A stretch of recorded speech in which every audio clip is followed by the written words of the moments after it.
Asisten rumah tangga, ART, berinisial MC yang tampar majikannya kini menangis minta maaf.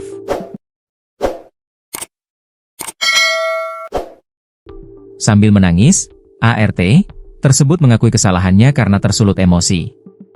Ia pun menyebut sang majikan memperlakukannya dengan baik. Bagi keluarga saya maupun keluarga orang lain, saya minta maaf. Juga saya di sini mau bilang ke orang-orang, bahwa saya di sini tidak pernah diberlakukan buruk sama majikan saya. Semuanya pada baik. Saya mohon sama semuanya untuk jangan menyalahkan pihak atasan saya atau mantan majikan saya, ujar ART tersebut. Sebelumnya video MC tampar majikan di rumah korban di Desa Keparakulon, Kecamatan Binangun, Kabupaten Cilacap, Jawa Tengah, dan langsung menyulut amarah warganet. Dilihat dalam unggahan akun X konten berfaedah pada Sabtu, 10 Mei 2025, diduga, ART, berinisial MC, terlibat cekcok dan melayangkan tamparan ke arah majikannya sebelum akhirnya dilerai oleh seorang pria yang disebut tetangga. Menurut keterangan korban yang juga merupakan majikan dari ART tersebut, MC baru bekerja selama 3 minggu.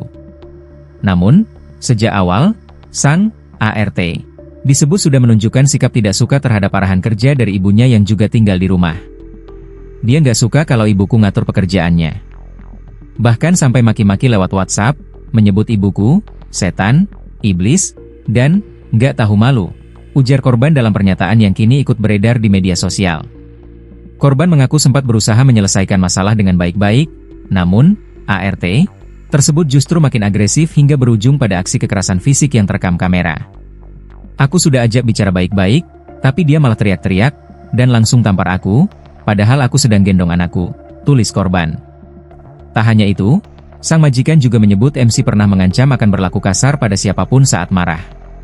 Semua bukti chat WhatsApp, rekaman ancaman, hingga video kekerasan terhadap anak korban disebut sudah diamankan. Dia pernah bilang sendiri, kalau dia marah bisa kasar sama siapa aja. Semua bukti masih ada, termasuk video CCTV saat dia kasar ke anakku, lanjutnya. Video dan kisah ini pun langsung menyulut reaksi keras dari warganet.